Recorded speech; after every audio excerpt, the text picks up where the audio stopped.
Bienvenidos nuevamente a otra edición del curso de Educación Continuada en Terapias Celulares. En esta oportunidad es nuestro cuarto encuentro. Hoy va a hablar el licenciado Avelino Guardado Flores. El licenciado es licenciado en Biología, es egresado de la Facultad de Ciencias de la Universidad Nacional Autónoma de México, tiene más de 10 años de experiencia en laboratorios de investigación y más de 9 años de experiencia en el procesamiento de unidades de CPH y administración de biobancos. Es responsable del biobanco de Crioholco, México, y hoy el tema sobre el que nos va a disertar es esterilidad y monitoreo del ambiente, clasificación de clean rooms y aspectos de esta temática. También quiero, agradecer los auspicios para este curso de la Asociación Médica Peruana de Patología Clínica, de la Asian Association of Transfusion Medicine y de la Asociación Argentina de Hemoterapia, Inmunohematología y Terapia Celular. Otra cosa que les quiero recordar es que para aquellos que deseen tomar la evaluación, esta se va a estar llevando a cabo 15 días después de finalizado el curso. Y va a consistir en una evaluación con preguntas de selección múltiple, es decir, multiple choice. Les recuerdo que este examen no es obligatorio, sino que pueden hacerlo aquellos que quieran. Los que no den el examen recibirán un certificado de asistencia, y los que lo realicen van a recibir un certificado de aprobación del curso. Bueno, Avelino, adelante, te cedo la palabra. Muchas gracias por la presentación y por la invitación. Como bien comentaban, vamos a platicar hoy un poquito sobre lo que es la esterilidad, el monitoreo del ambiente, la clasificación de los clean rooms o cuartos limpios. A mí me gustaría darle un poquito la vuelta a esto y hablar primero de cuartos limpios, sí, de las generalidades, qué es un cuarto limpio, cómo se construye, cómo se diseña, cómo se clasifica, hablar de flujos de aire, de sistemas de ventilación y filtrado, cómo se construyen, y hablar al final un poquito más sobre lo que es monitoreo ambiental y esterilidad. La realidad es que el monitoreo va a estar permeado en todas las partes de la plática, porque es la parte esencial de labor dentro de cualquier instalación, sin importar el rubro. La ISO 14644-1 es la norma ISO que establece las condiciones y las definiciones requeridas para un cuarto limpio. En sí, establece un cuarto limpio como aquel en el que la concentración de partículas en el aire está controlada y clasificada, que está diseñado, construido y operado en un modo que controle la introducción, formación y retención de partículas en el cuarto. Esta es la definición del libro de texto. Hay 3 puntos importantes a tomar en cuenta de ella. El primero de ellos es la parte del control y la clasificación. Ninguna zona limpia, ningún cuarto limpio se puede considerar como tal si no conocemos en cualquier momento las condiciones de limpieza del mismo, ¿sí? Y las tenemos controladas, ¿de acuerdo? Es muy importante también que se tiene que tomar en cuenta la parte del diseño, construcción y operación. No nada más es llegar y montar un cuarto limpio dentro de nuestra instalación, ya. La realidad es que hay que tomar en cuenta el diseño de los flujos de trabajo, el diseño de los protocolos de trabajo, la carga máxima de operarios que va a tener determinado cuarto para determinada acción, los requisitos particulares que tiene nuestra instalación, si realmente se requiere o no se requiere, a qué grado de limpieza vamos a requerir el área, qué vamos a trabajar dentro de ella. Todo esto también tomando en cuenta el flujo de aire, el flujo de materiales, el flujo de personal, el flujo de productos, para poder tener una idea y un control de qué tantas partículas estamos introduciendo al área, de qué tantas partículas se están formando dentro del área y qué tanto se están reteniendo dentro del área. Todo esto contemplado dentro del sistema de gestión de calidad. ISO 14644-1 también nos establece otra definición que es zona limpia. Una zona limpia es un espacio definido en el cual la concentración de partículas en el aire está controlada y clasificada y que está construida y operada de un modo que controla la introducción, formación y retención de contaminantes en el espacio. Es muy parecida a la definición de cuarto limpio, con la diferencia principal de que no necesariamente va a ser un cuarto y que no nos está tomando en cuenta la parte del diseño, ¿sí? Esto lo que nos permite es que podemos lograr un área limpia que solamente se introduzca en un cuarto que ya tenemos construido y que ya tenemos operando, como es el caso de las campanas de flujo laminar o los gabinetes de bioseguridad, que como tal no son cuartos limpios, pero sí nos dan zonas limpias de trabajo dentro de cuartos que de otro modo no cumplirían con los requisitos que establece la ISO 14644. De todas maneras, toda zona limpia requiere forzosamente de un diseño de protocolos de trabajo que permitan controlar la introducción, formación y retención de contaminantes dentro del espacio. La clave de cualquiera de estas dos está en el control de partículas. Estas partículas pueden ser vivas, pueden ser inertes, y generalmente se va a llevar a cabo por un suministro constante de grandes cantidades de aire filtrado. Este aire nos va a permitir ir removiendo las partículas conforme va circulando en el sistema, y también nos va a permitir presurizar el cuarto para evitar la entrada de partículas externas, ¿sí? A lo mejor no todos hemos estado expuestos a un cuarto limpio, pero la mayor parte de nosotros hemos estado expuestos a campanas de flujo, y el sistema de trabajo básicamente es el mismo, donde el aire va a aventarnos hacia afuera o hacia una extracción y evitar que lo que viene de fuera del área entre al área de trabajo. Estos cuartos, estos espacios se van a construir con materiales de fácil limpieza y que no generen contaminantes, tomando en cuenta tanto piso como paredes, como techos, como accesos. Tiene que tomar en cuenta todo lo que abarque ese pedazo de nuestra instalación, ¿sí? La parte de contaminantes va muy relacionada también a la parte de partículas. Un ejemplo sería la pintura que utilizamos dentro de nuestro laboratorio. Pinturas de interiores, por ejemplo, que no tomen en cuenta un espacio de humedad. Si mi laboratorio tiene una zona donde hay criopreservación, las mangueras de nitrógeno líquido van a condensar, va a generar mayor humedad, ya sea por goteo o escurrimiento.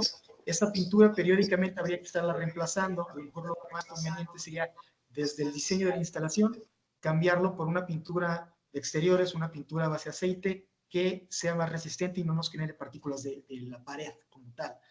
También es importante tomar en cuenta la vestimenta del personal para minimizar la dispersión de partículas y microorganismos generados por esta vía. Cabello, piel, fibras, cosas que podemos arrastrar de nuestro camino al laboratorio, no solo en la vestimenta, sino también en el proceso de cómo nos vestimos, si tenemos o no vestidores, áreas grises. Una vez más, toda la idea es controlar el flujo de partículas para que lo menos posible esté ingresando a la instalación y todavía menos de eso esté ingresando a nuestras áreas de proceso. 70 al 80% de todas las contaminaciones que se presentan en cuartos limpios usualmente están causadas en este punto, ya sea por el personal o por fallas en el diseño de protocolos y procesos. No necesariamente quiere decir que el personal está haciendo malas cosas, sino que más bien el proceso que tenemos establecido en ese momento no toma en cuenta algo de este manejo, que vamos a seguir platicando conforme avance la presentación, y nos está generando puntos de riesgo en sitios críticos del manejo de nuestros productos. Otros factores que se pueden controlar dentro del cuarto limpio son temperatura y humedad. Estos usualmente nos los va a tener de cajón nuestro sistema de ventilación, pero también podemos controlar sonido, iluminación, vibraciones, estática, cosas que van a depender del rubro con el que trabajemos y la intención que tengamos para ese cuarto en particular. Cuartos limpios diseñados para experimentos con láser, por ejemplo, requieren que no haya ninguna entrada o contaminación por luz exterior a la zona del experimento. Por lo tanto, están diseñados con persianas blackout u otro tipo de materiales que bloqueen por completo la entrada y salida de luz dentro del área. Como les comentaba, y esta es la idea base que yo quiero que nos llevemos todos de esto, tener un cuarto limpio no es suficiente para prevenir las contaminaciones. Es una idea que me he topado en algunas ocasiones, en donde se considera que en el momento en el que yo diseño e instalo un cuarto limpio, como por arte de magia, van a desaparecer los problemas y van a desaparecer todos los puntos de riesgo.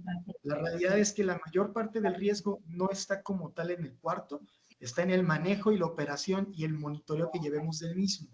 Y esto es así para todas las instalaciones, tengan o no tengan cuartos limpios. Ustedes me dirán, si no eliminar por completo este riesgo, ¿cuál es el sentido de tener un cuarto limpio? Pues la realidad es que sí nos va a incrementar el rendimiento del proceso, va a aumentar el control de calidad del área, me va a asegurar un mayor nivel de seguridad del producto. Esto es esencial para laboratorios como los nuestros, que trabajamos productos que actualmente se van a utilizar en terapia, No hay lío de provincias, el cual, creo que alguien tiene abierto su micrófono. Perdón, Abelino, disculpa que te interrumpimos un segundito. Por favor, mutense porque hay un sonido de fondo. Muchas gracias. Disculpa, Abelino. No se preocupe, muchas gracias.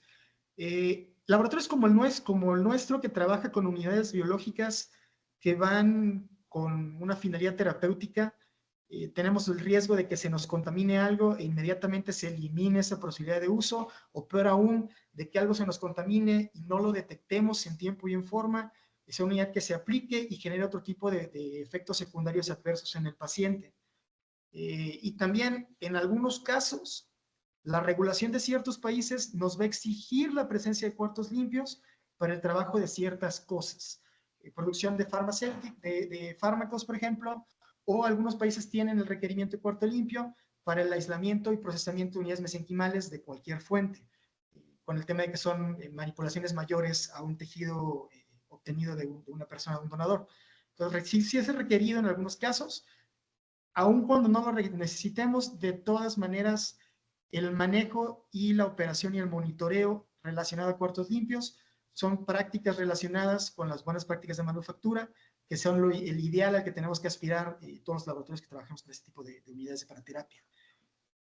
Dentro de la clasificación de cuartos limpios, el estándar internacional es el que plantea la ISO 14644-1. Es un estándar que está diseñado pensando en el nivel de limpieza del aire, específicamente en la cantidad y tamaño de las partículas suspendidas, tamaño entre 0.1 y 0.5 micras, tamaños menores a 0.1, hay condiciones extras a la 14644 para nanoescala, pero en el general de trabajo vamos a establecerlo con estos parámetros. Va a marcarnos 9 tipos distintos de espacios, ISO 1, ISO 2, 3, 4, 5, 6, 7, 8 y 9, yendo de un espacio de mayor limpieza, que sería un ISO 1, a un espacio de menor limpieza, que sería un ISO 9. Un ISO 9 es un cuarto común y corriente de oficina que tiene únicamente ventilación normal. Realmente no podríamos llamarlo un cuarto limpio como tal, pero está establecido entre los criterios que establece la ISO.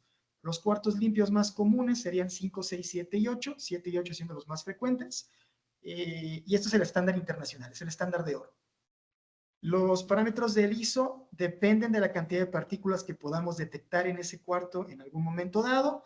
ISO 9, como les comentaba, es un cuarto común y corriente que tendrá más de 35 millones de partículas iguales o mayores a 0.5 micras en cualquier momento.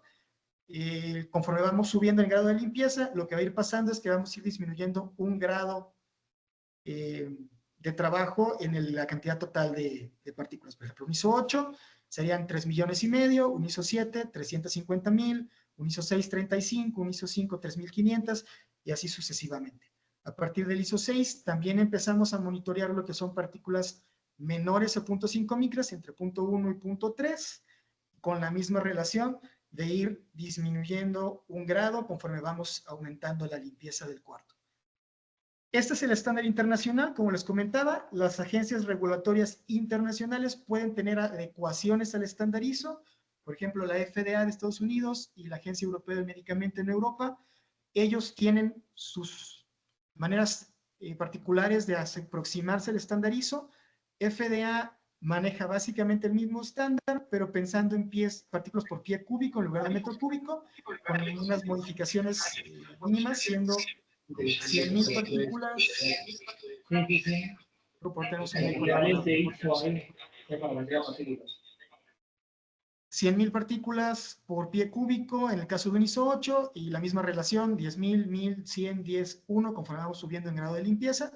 Esto es para acercarse al estándar anterior que tenían ellos, que era el estándar federal 209E, que manejaban igual estándar 1, 10, 100,000, 10,000 y 100,000, sus equivalencias en ISO. El estándar federal de Estados Unidos ya está en desuso, pero todavía uno se lo puede topar por ahí.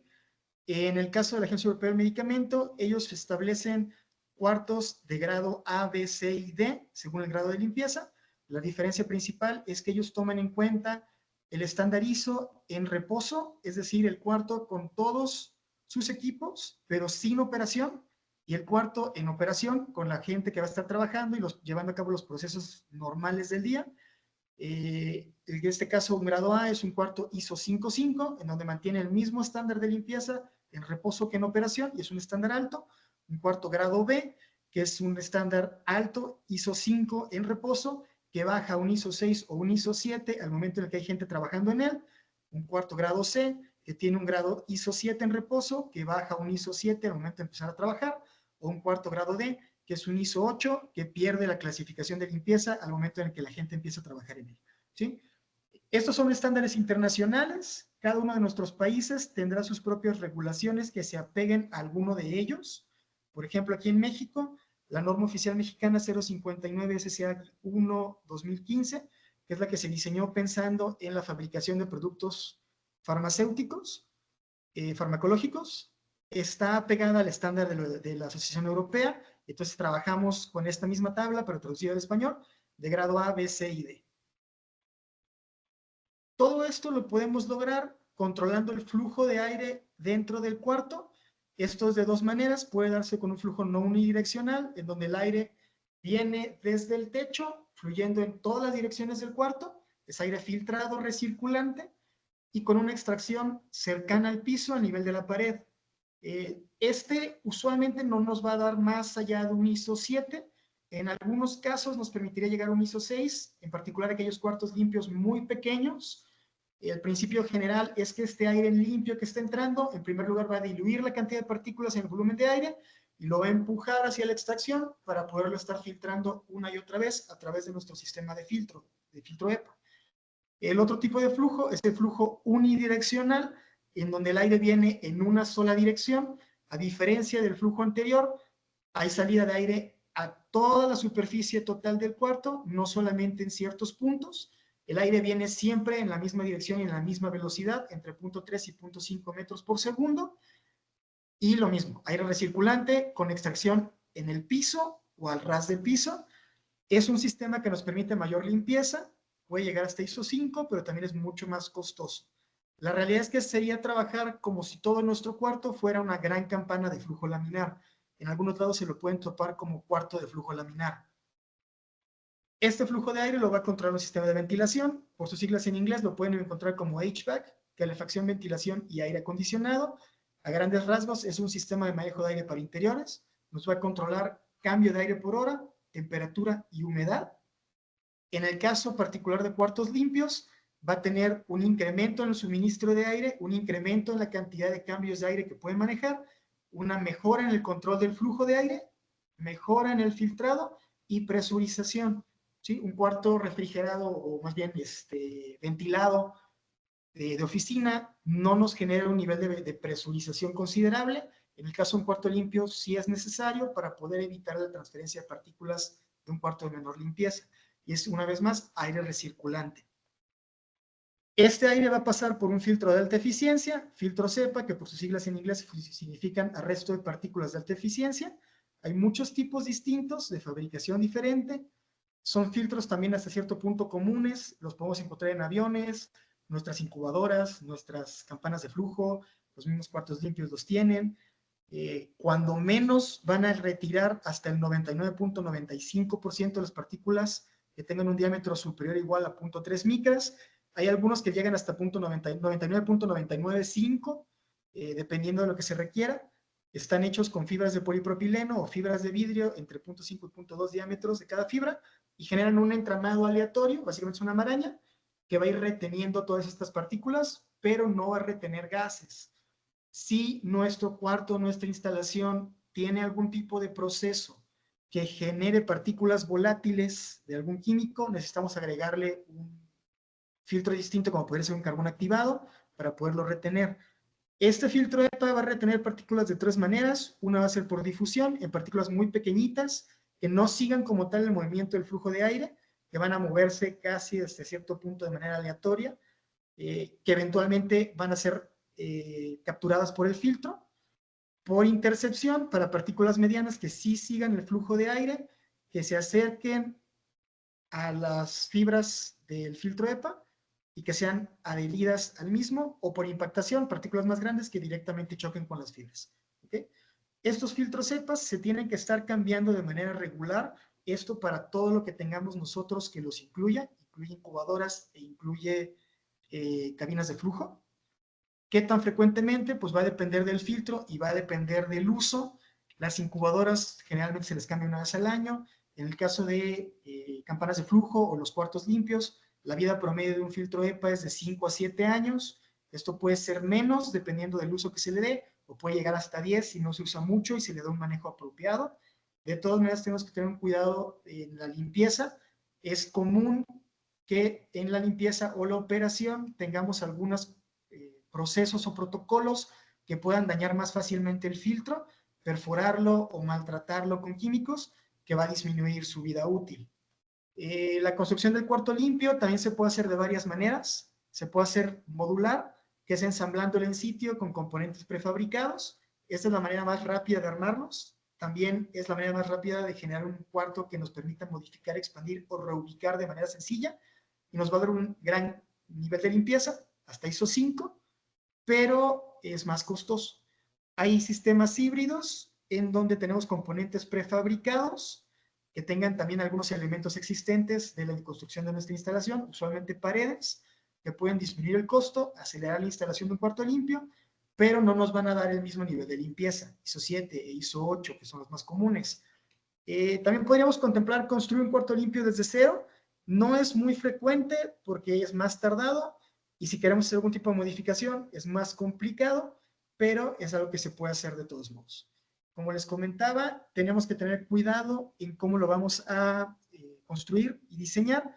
Lo ideal es que sean superficies lisas que eviten acumulación de microorganismos y partículas, diseñadas y construidas con materiales de fabricación de fácil limpieza, que tengan curvas sanitarias, que se disminuyan las esquinas, que haya la menor cantidad de superficies posibles, especialmente superficies altas que no se puedan limpiar tan fácilmente. Esto es igual para cuántos equipos tengamos dentro del área. En la foto tenemos dos ejemplos. Ambos, en teoría, tienen curvas sanitarias, pero si nos fijamos en la foto de abajo, todo es liso, todo se ve básicamente como si fuera una sola instalación. Es fácil de limpiar. Probablemente son epóxicos. En algunos casos tenemos materiales que inclusive pueden dificultar el crecimiento bacteriano o el crecimiento fúngico. En la foto de arriba, aunque sí tenemos este recubrimiento a ras de piso y sí tenemos curvas sanitarias, de todas maneras el acabado de la pared no es de fácil limpieza, pero favorece la acumulación tanto de bacterias como de polvo, y nos puede generar liberación de materiales mismos de la pared. Entonces no es el ideal de trabajo. Esto, como les platicaba, también se aplica a cuartos que no sean limpios como tal, que podemos hacer un cuarto gris. El ideal sería seguir trabajando con la misma dinámica de características establecidas por la ISO. También es necesario que controlemos el flujo de insumos, equipos y componentes. Idealmente debería de ser unidireccional. Esto es para disminuir la transferencia de partículas y la transferencia de contaminantes. El estándar debería de ser tener entradas y salidas separadas en el espacio. Obviamente esto no siempre puede darse. Muchas veces vamos adecuando nuestra instalación a las nuevas necesidades que vamos teniendo dentro de nuestro esquema de trabajo. En su defecto, lo que podemos hacer es separar en el tiempo las entradas y salidas de insumos, desechos, productos y personal. Sí se puede hacer, está validado, está aprobado como tal, pero es igual parte del diseño del laboratorio y de los procesos del mismo. Dentro de la instalación, el ideal es que haya un paso progresivo en el nivel de limpieza de las áreas. Esto quiere decir pasar de la calle a un nivel más limpio, todavía con ropa de calle, por ejemplo, de ahí a un cuarto gris que tenga mayor nivel de limpieza, en donde podamos cambiarnos a nuestra ropa de trabajo, a un área de laboratorio más controlada, a un área de procesamiento todavía más controlada, utilizando exclusas y cosas que nos permitan disminuir transferencia y mejorar el control. En este caso, específicamente hablando de los grados de ISO, podríamos tomar en cuenta que un ISO 8, la norma nos pide de 15 a 25 cambios de aire por hora. Si quisiéramos tener un ISO 7 en nuestra instalación, idealmente tendríamos que tener un ISO 8 previo a esta zona, que tuviera de 30 a 60 cambios de aire por hora. Para un ISO 6, los dos anteriores, más un cuarto con 90 a 180 cambios de aire por hora. Y para un ISO 5, los tres previos, con un cuarto que tenga de 240 a 360 cambios de aire por hora, que esto nos va a establecer el nivel mínimo de trabajo de nuestro sistema de ventilación, pero también el diseño de nuestro laboratorio. Esto no quiere decir que yo no pueda pasar de un ISO 8 a un ISO 6, pero a lo mejor voy a requerir un cuarto con ¿cómo se llaman? Airlocks, que son cuartos especiales con diseños para controlar el aire, más presurizados, probablemente con un punto de limpieza intermedio para hacer una desinfección o una descontaminación, pero son cosas que tenemos que tomar en cuenta al momento de diseñar la instalación. Eso es el ideal para no andar después tratando de parchar lo que vamos necesitando. Otras consideraciones importantes son diseño de puertas y ventanas, que disminuyen la acumulación principalmente. En el caso de puertas, lo más frecuente es que la manija tenga un diseño que se acumule y que no nos demos cuenta. Hay algunas manijas, por ejemplo, que tienen surcos por la parte interior. Son zonas donde vamos a estar agarrando para poder estar accediendo a la entrada y la salida del área, y podemos hacer contaminación cruzada de la puerta a nuestro proceso. Idealmente que podamos a lo mejor solamente empujarlas o jalarlas con codos o con antebrazos. En el caso de puertas y ventanas que estén bien, las ventanas que estén bien selladas, si son puertas y ventanas corredizas, que tengan un diseño pensado en una instalación limpia, que sean corredizas con canaletas, una vez más son puntos de acumulación. Todos los puntos de acumulación favorecen que haya una mayor carga microbiana y una mayor posibilidad de contaminaciones. En el caso de techos, igual que estén sellados para evitar contaminaciones por el espacio que está entre el techo y el plafón.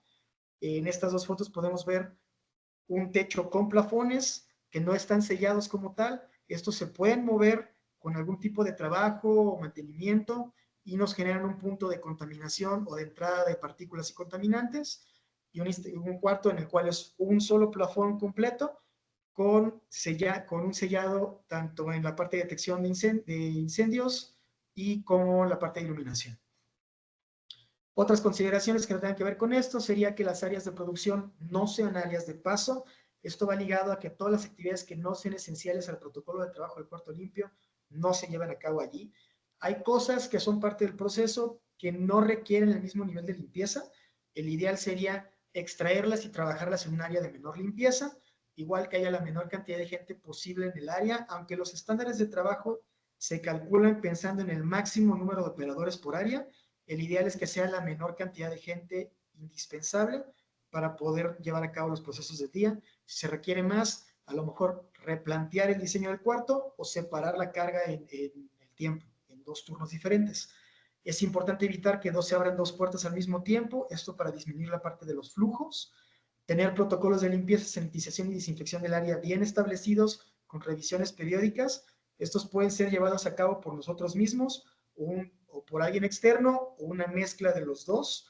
En el caso en el que a lo mejor el operador esté como responsable de la limpieza de su zona de trabajo y de sus herramientas de trabajo, pero haya un equipo externo que haga una limpieza del área y otro equipo externo que haga una limpieza profunda que incluya paredes y techo de una manera menos frecuente, pero de todas maneras periódica. También tomar en cuenta si se quiere utilizar reutilizables o desechables, que serían el single use. Esto también para disminuir la presencia de posibles contaminantes y otro tipo de partículas. Y tomar en cuenta una calificación periódica del sistema de manejo del aire que va a estar relacionado con el control de las partículas. Los estándares de EMA nos plantean que para cuartos clase A y clase B, que serían ISO 5.5 o ISO 5.7 en reposo operación, sea cuando menos cada 6 meses la calificación. Esto quiere decir ver que el flujo se mantenga de una manera constante en todo el espacio y que el conteo de partículas también sea de manera constante en todo el espacio. Y en el caso de cuartos clase D y clase C, que serían ISO 7.8 o ISO 7 fuera de clasificación ISO, cuando menos una vez cada 12 meses. Esto es lo mismo que tendríamos que llevar a cabo para campanas de flujo laminar, en donde tendríamos cuando menos una vez al año hacer una calificación de las campanas para ver que tanto el patrón de flujo de aire como la carga de partículas se mantenga constante. Más que nada nos va a dar información sobre cuándo es necesario hacer un cambio en los filtros EPA o cuándo va a ser necesario hacer un mantenimiento mayor en el sistema de ventilación. Esta misma calificación tendríamos que llevarla a cabo si en algún momento interrumpimos el flujo de aire por la razón que sea, si cambiamos el diseño de los parámetros de operación del sistema de ventilación o si tenemos algún tipo de mantenimiento especial como un cambio de filtro. aún si recién le acabamos de hacer la calificación. Si hicimos una calificación periódica el mes pasado y este mes cambiamos filtro, vamos a tener que volver a hacer la calificación periódica para cerciorarnos que ese sistema está trabajando con el estándar apropiado. Esto está muy relacionado con la parte del monitoreo ambiental y la esterilidad, porque es muy importante tener un sistema de revisión constante de todas las condiciones de mi instalación. Esto no nada más va hacia la parte de contaminación y partículas, también va hacia la parte de simulación de procesos. Este monitoreo puede hacerse de partículas viables, me refiero a microorganismos en ambientes, superficies y analistas. Básicamente nos va a decir si hay o no hay presencia de microorganismos. Lo podemos hacer nosotros dentro del laboratorio o con un externo. Usualmente se trabaja con placas u otro tipo de estrategias. Hay algunas empresas que manejan sistemas de placas adheribles, básicamente es como una pequeña etiqueta. Estos usualmente van dirigidos a crecencia de microorganismos específicos. Hay para E. coli, hay para Enterobacter, hay para estafilococo, los más comunes dentro de las posibles fuentes de contaminación internas. Hacemos ya sea en ambiente, que podemos dejar las placas en reposo y ver qué es lo que les cae encima, o con algún equipo que haga una absorción directa de partículas y las avienta hacia la placa, o por muestreos con un hisopo y inoculación de las mismas y dejarlas en incubadora para ver si hay o no crecimiento. Partículas no viables, que esas son partículas inertes, tamaño y cantidad, polvo, detrito, cabello, fibras, etcétera, que podemos encontrar en el aire. Simulación de procesos asépticos, hacer una corrida de mi proceso para poder analizar dentro de cada etapa qué tan probable es que yo tenga una contaminación, y en aquellos procesos en los cuales puedo tener una suma de contaminaciones a lo largo, una suma de crecimiento microbiano a lo largo de todo el protocolo de trabajo, ver cuál es la carga dentro de cada etapa y determinar puntos críticos y puntos de riesgo. Y finalmente, pruebas de esterilidad, que sería revisión de presencia o ausencia de microorganismo en alguna etapa de la preparación del producto. ¿Okay? Es importante también tomar en cuenta que esterilización y desinfección no son la misma cosa. Desinfección es este proceso en el cual eliminamos parcialmente los microorganismos de un objeto o una superficie, como podría ser cuando pasamos una limpieza con alcohol de una superficie de trabajo o de una micropipeta o algún otro equipo de trabajo. Esterilización implica la eliminación total. Total lo pongo entre comillas porque la realidad es que es sumamente complicado eliminar al 100% de todos los microorganismos de un área, tanto en un objeto como en una superficie.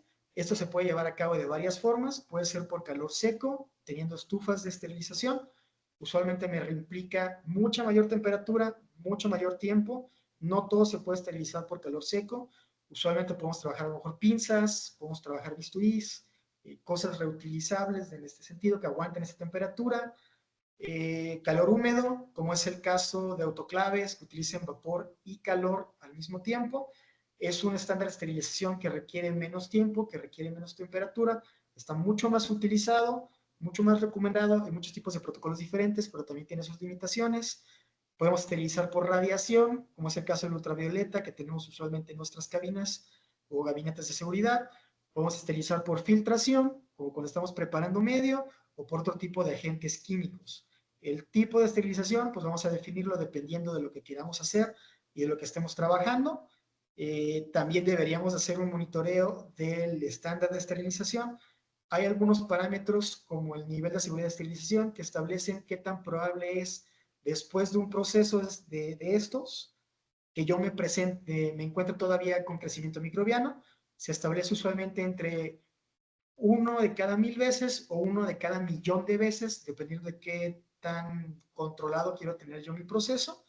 Hay manera de calcularlo, eso igual va a depender mucho de cada requerimiento del proceso que tengamos, o el uso de indicadores, que pueden ser indicadores químicos, como sería el caso de la cinta testigo, que va a cambiar de color si hubo un proceso de esterilización llevado adecuadamente, o indicadores biológicos, como pueden ser igual placas con bacterias termófilas, que si son eliminadas por el proceso de esterilización, siendo bacterias que resisten mucha mayor temperatura que bacterias que más comúnmente nos podemos topar dentro de nuestro área de trabajo, pues podemos decir de manera segura que estamos eliminando los microorganismos que nos pueden afectar. El ideal de trabajo sería usar ambos métodos, porque podríamos tener falla en uno o en el otro. Igual las compañías que se dedican a la esterilización, como puede ser Yamato, Pues hay una compañía alemana que en este momento no recuerdo exactamente el nombre, que venden este tipo de estrategias de manera comercial, disponibles con los distintos distribuidores. También está la cuestión de las consideraciones de esterilidad, como puede ser el protocolo de limpieza que tengo en el laboratorio, si usa más de un desinfectante o no. Idealmente tendríamos que tener más de uno.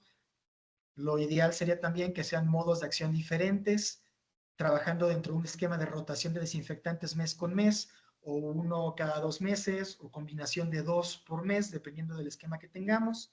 Esto para asegurarnos que estamos eliminando la mayor cantidad de microorganismos posible. Uso periódico de esporicidas, que puede estar llevado dentro de nuestro proceso de limpieza exhaustiva mensual. Monitoreo frecuente, pero no excesivo. El monitoreo nos va a dar más información y nos va a permitir responder más rápidamente a los eventos que nos podamos topar, pero si monitoreamos demasiado, también la realidad es que estamos entorpeciendo el flujo de trabajo y metemos más puntos tanto más costo como más puntos de control que a lo mejor son innecesarios. Restringir el uso de accesorios como parte del personal, aretes, anillos, pulseras, relojes, que son cosas que usamos de forma regular en nuestra vida y que perdemos hasta cierto punto de vista y son lugares de acumulación. Igual el uso de celulares, limitar el acceso, limitar el uso lo más posible. Si por alguna razón no se puede limitar uso o acceso, a lo mejor buscar otras estrategias para aislarlo y tratar de hacerle desinfecciones en el proceso de entrada al laboratorio, desinfecciones por vapor, nebulizaciones, uso de agentes químicos de esterilización. Igual a lo mejor no hacerlo de forma diaria, pero sí contemplarlo dentro de un esquema mensual o un esquema quincenal de trabajo, según lo que requerimos nosotros. Trabajo con sistemas cerrados de procesamiento, como era el sistema CEPAX para el trabajo con progenitores hematopoyéticos. Hay otros sistemas que son a lo mejor también de trabajo manual, que siguen siendo sistemas cerrados y van a disminuir este tipo de riesgos. O la tecnología Hyper para el cultivo de células que tiene Corning, que son sistemas cerrados, en los cuales ya estando la conexión, podemos inclusive trabajarlos fuera de una campana de flujo y no hay mayor inconveniente. Si queremos usar, reutilizar insumos y estarlos esterilizando, o trabajar con desechables de single use. ¿Y qué pruebas de esterilidad voy a contemplar dentro de mi monitoreo ambiental? Las pruebas de esterilidad pues van a determinarme presencia o ausencia de microorganismos, tanto en instalación como en insumos como en productos. Hay muchos esquemas de trabajo para esta parte, pueden ser directamente en placas y determinar qué tipo de microorganismo está creciendo. Pueden ser esquemas comerciales de presencia o ausencia, como pueden ser el sistema Oxoid que maneja Termo, que es este que está aquí arriba, que son frascos de cultivo, pensados específicamente en hemocultivo, en donde se inoculan y si hay crecimiento de microorganismos, va a generar un cambio de presión que va a botar el medio a la parte superior del frasco y yo puedo decir si un frasco u otro tiene o no tiene contaminación, o el sistema BACTEC DBD, que es igual, son caldos de cultivo para distintos microorganismos que van a medir con un equipo especializado incremento en dióxido de carbono por un sensor fluorescente. La ventaja del BACTEC a lo mejor es que nos puede dar una curva de crecimiento dentro del protocolo de trabajo de 7 días o el que establezcamos nosotros para definirnos en qué punto empezó a crecer ese microorganismo y se consideró ya una contaminación como tal. Por sí misma, las pruebas de esterilidad no son suficientes para monitorear la limpieza de una instalación, en particular en esos procesos en los cuales no hago un muestreo de todo, solamente de un lote. La realidad es que queda dentro de nuestro diseño experimental y nuestro diseño de control de calidad. ¿Hasta qué punto me siento yo tranquilo con el posible grado de error que tenga mi instalación? No vamos a poder monitorear absolutamente todo. A lo mejor los muestreos de superficie se los voy a llevar a cabo a cabinas, a incubadoras, a áreas de trabajo las más usadas, pero siempre va a haber algo que se nos puede llegar a pasar. Termobaño, salidas de aire del sistema de ventilación, son cosas que tenemos que tomar en cuenta. Como les comentaba, lo ideal es tener un estándar periódico de revisión y de monitoreo que no exagere. Va a haber diferencias en cuanto a las pruebas de esterilidad. Yo a lo mejor puedo revisar en mi proceso de trabajo únicamente al final, antes de congelar o antes de liberar, y tomar en cuenta pues toda la biocarga que tenga mi proceso en general, o a lo mejor puedo correr una antes de empezar a trabajar y una al final antes de liberar o congelar para ver si las contaminaciones se presentan fuera de mi instalación o dentro de la misma. A fin de cuentas es lo mismo, es complicado poder determinar en qué punto se dio.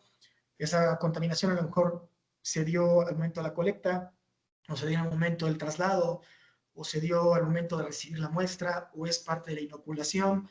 Por eso el sistema de gestión de calidad es tan importante, para poder validar el seguimiento a las buenas prácticas de laboratorio que se tienen en cada etapa del proceso.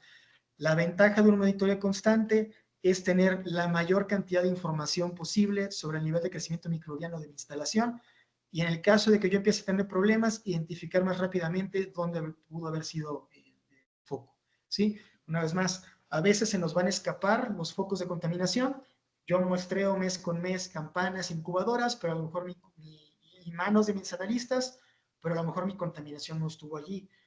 ¿Qué tan frecuentemente voy a hacer este tipo de monitoreos con pruebas de esterilidad? Pues cada quien lo va a definir dependiendo de su instalación, idealmente con un proceso de validación de fondo, en el cual empezamos a lo mejor una vez al mes, y si han pasado 4 o 5 meses, yo veo que mes con mes nunca tengo este tipo de problemas, pues a lo mejor lo puedo dejar bimensual, o cuatrimestral, o semestral, teniendo siempre en cuenta que mientras más espaciados estén mis puntos de monitoreo, menos información voy a tener y pierdo esa velocidad de respuesta cuando pueda encontrar algún tipo de problema, ¿sí? Finalmente quiero dejar esta tabla nada más para reforzar el tema de que no necesariamente una instalación limpia implica cero cantidad de unidades formadoras de colonia por metro cuadrado de aire o por centímetro cuadrado muestreado. La realidad es que son intervalos. Estos son criterios establecidos por la Agencia Europea del Medicamento, en donde para cuartos B, C y D sí hay cierta leniencia, cierta permisividad en cuanto a la cantidad de microorganismos que podemos encontrar, o unidades formadoras de colonias que podemos encontrar en los muestreos. En el caso, en esta situación de un cuarto grado B, yo podría tener en placas de reposo, que son estas que yo puedo poner dentro de mi cuarto o dentro de mi cabina y dejarlas 4 horas, hasta 5 unidades formadoras de colonia, y todavía considerar que ese espacio es un espacio libre de microorganismos para poder trabajar de una manera segura. Esto va a depender, una vez más, de los estándares a los que nos queramos apegar. Aquí en México se habla mucho a veces de 10 unidades formadoras de colonia en una superficie, o en algunos casos hasta 20, en los cuales por debajo de esto yo puedo estar tranquilo de que estoy trabajando en una instalación limpia. Por encima yo debería tomar acciones correctivas para hacer otro proceso de limpieza, revisar una vez más mis protocolos de limpieza, cómo los están llevando a cabo mis analistas, y tener otro muestreo de prueba de esterilidad para ver que efectivamente esa zona está en condiciones de trabajo antes de empezar a trabajar. De mi parte sería todo. Muchas gracias. Espero que les haya resultado interesante y útil la presentación. Y pues bueno, dar paso como tal a las Perfecto. preguntas. Muchísimas gracias, Abelino. Clarísima la exposición. Y tenemos algunas preguntas ya. Acá el doctor Dufour pregunta, dice, excelente ponencia. Pregunta si podrías remarcar, sobre la base de tu experiencia en México, ¿cuáles son los tips esenciales que hacen a los procesos las guías de trabajo y de monitoreo? O sea lo más remarcable, digamos, ¿no? El monitoreo externo. O sea, el monitoreo interno es útil porque te da un tiempo de respuesta más veloz, pero a menos de que tengamos un departamento explícitamente diseñado para llevar este tipo de control como un agente externo, aunque sea dentro de la empresa o la instalación, yo sí creo que tener un tercero que te valide es útil, porque el tercero puede ver cosas que tú no veas por ceguera de operación. Y no confiarse. La realidad es que ese es el tema, o sea, estar seguro y apegado a los protocolos estandarizados de trabajo, porque en el momento en el que obviamos la existencia del protocolo estandarizado de trabajo es cuando empezamos a tener problemas. Cuando se nos hace fácil dejar de cambiarnos los guantes, cuando se nos hace fácil empezar a dejar cosas de más en nuestras áreas de trabajo, porque los mismos lineamientos, por ejemplo, que nos establece la ISO en reducir superficies de acumulación en un cuarto limpio, es lo mismo que tendríamos que trabajar dentro de nuestras campanas de flujo laminar. O sea, mientras más cosas tengamos dentro del flujo laminar, más fácilmente tenemos acumulación de partículas. Y eso nos da la pauta a eventualmente llegar a contaminaciones y cosas de ese estilo. Eso, y no espaciar y no escatimar en los puntos de monitoreo. Es súper común que nos encontremos con instalaciones que empiezan a cortar los muestreos de superficies, que empiecen a cortar los muestreos de incubadoras, los muestreos ambientales, los muestreos de las salidas del sistema de ventilación, en un afán a veces de disminuir los costos de operación, pero la realidad es que ahí está toda la información de prevención y cuando llega a haber un problema nos va a permitir detectar dónde se están dando esos problemas. Perfecto, gracias. Dentro de la misma línea de pregunta, también pregunta, ¿cada cuánto se generan revisiones de procesos y monitoreo en forma interna? Es decir, ¿con qué frecuencia? Yo creo que tendrían también que establecerlo dependiendo de sus necesidades. O sea, por ejemplo, nosotros tenemos monitoreo de procesos de forma semanal y son monitoreos aleatorios. No monitoreamos todo al mismo tiempo como si fuera una auditoría, pero sí hay una revisión constante al azar de una o dos partes del protocolo de trabajo que vamos variando conforme hacemos nuestro seguimiento de calidad. Obviamente sí deberíamos de tener al menos una auditoría interna anual, más allá de las auditorías externas que podamos llegar a tener. Si tenemos instalaciones certificadas o instalaciones que están buscando una certificación externa, se requieren ese tipo de auditorías como parte del sistema de gestión de calidad y va a haber una auditoría externa anual. Dentro del proceso de revisión, una vez al mes, a mí me parece un estándar apropiado para hacer un monitoreo de esterilidad, de superficies y de ambientes. Pero una vez más, va a depender de cada uno de ustedes y de sus requerimientos e instalaciones particulares. Ahora, si tienen un estándar periódico, pero tienen alguna condición particular que se sale del estándar de trabajo, en ese momento hay que hacer otro punto de monitoreo. Por ejemplo, si hicieron el cambio en algún parámetro de trabajo, hay que hacer puntos de monitoreo extras. Si hicieron modificaciones o renovaciones al área, hay que hacer puntos de monitoreo extras en ese momento para validar que se está trabajando como se debe trabajar. O sea, muchas veces en laboratorio nos toca adecuarnos a las condiciones de trabajo de lo que ya tenemos disponible. No necesariamente van a ser las ideales.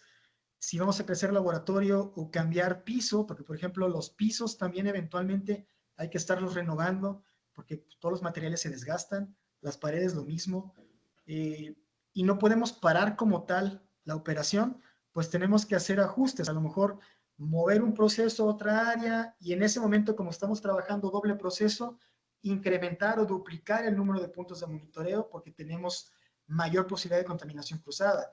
Si estamos empezando a mezclar, que no es lo ideal, una fuente hematopoyética con progenitores mesenquimales, pues es otro tipo de monitores que tenemos que empezar a tomar en cuenta porque no estaban contemplados y son incidencias que se están dando por un evento particular. Van a tener que definirlo dependiendo de sus casos particulares. O sea, yo sí les diría a lo mejor empezar con un esquema de monitoreo más frecuente y de ahí ir validando si vale la pena irlo disminuyendo en cuanto a frecuencia. Perfecto. Gracias, Abelino. Otra pregunta, el doctor Leo Ugartemendía consulta qué esporicida utilizan y qué grupos de desinfectantes se usan para rotar. Nosotros rotamos como desinfectantes sales, nosotros usamos de cajón alcohol al 70, pero lo juntamos con sales cuaternarias. Tenemos distintos tipos de sales cuaternarias. Estamos validando un tercero para que esté validado para Acinetobacter, porque en algún momento tuvimos un tema con contaminaciones externas de Acinetobacter, entonces queríamos un tercer desinfectante específicamente para eso.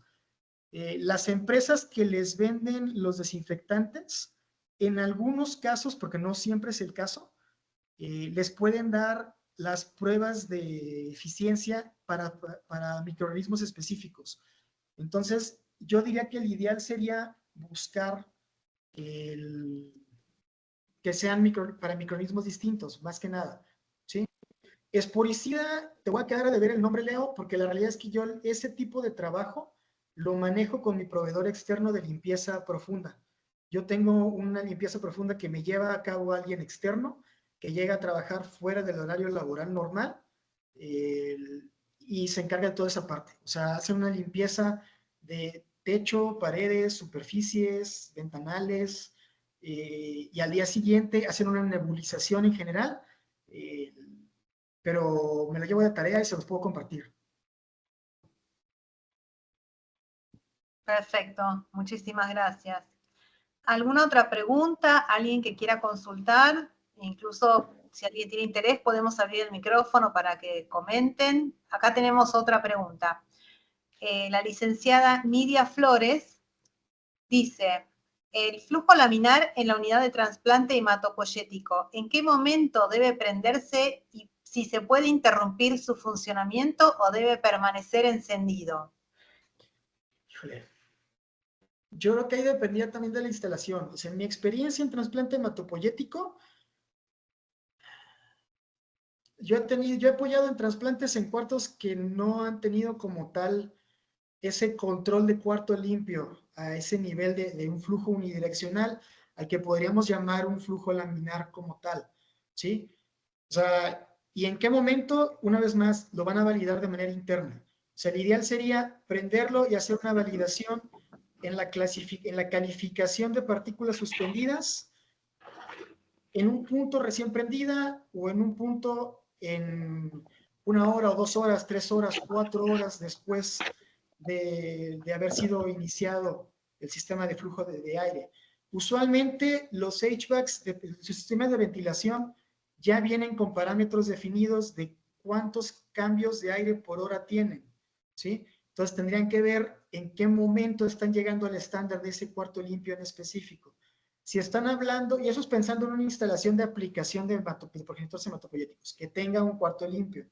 Si ustedes están contemplando en el procesamiento de unidades de progenitores hematopoyéticos, pues ahí sería una cuestión de la campana de flujo laminar, igual va a depender de cómo validen su proceso.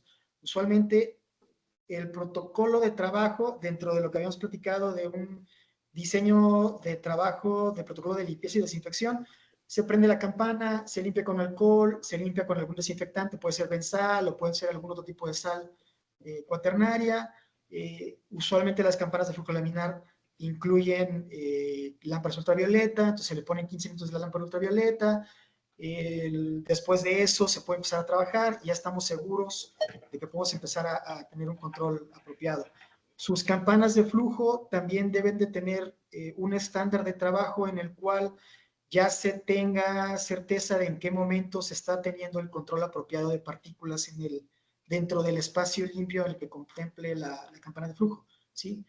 Eso debería de venir en el manual de cada una de sus campanas, y si no, yo les recomendaría buscar una empresa que haga calificaciones. Muchas veces la misma gente que hace el mantenimiento de las campanas como parte de su protocolo de mantenimiento preventivo, hacen una mini calificación del estándar de trabajo, tanto en flujo de aire como en conteo de partículas. A lo mejor podrían guiarse por ese. Si no, pueden contratar un externo que haga otro tipo de pruebas. En el tema de calificación del flujo de aire, se puede hacer conteo de partículas, nada más de dejando algo y ver cuántas partículas están absorbiendo o se están... usualmente lo hacen por desviación de luz, por difracción de la luz, pero hay otros métodos. O también lo pueden hacer por el flujo, con la prueba de humo. Hacen una liberación de humo en distintos puntos de la campana, usan alrededor de 9 y ven que ese humo siga el flujo normal de una campana de flujo. El flujo va a depender de la campana que tengan. Nosotros tenemos, por ejemplo, campanas de clase A2 y el flujo es de arriba hacia abajo recto y de ahí del fondo hacia el frente recto, ¿sí? Si en algún punto el flujo, en lugar de caer en escuadra, cae en diagonal desde la parte del techo de la campana de flujo hacia la extracción del aire, hay algo en ese sistema que no está funcionando como debe funcionar, ¿sí? usualmente es porque sus filtros ya necesitan un cambio o porque están obstruidos con algo. Entonces, pero eso se los puede decir con mucha mayor claridad la gente que haga la calificación. Perfecto, muchísimas gracias. La doctora Edna Arumi dice, muy buena clase, pero tiene que retirarse por motivo de ver a un paciente. ¿Alguna pregunta más?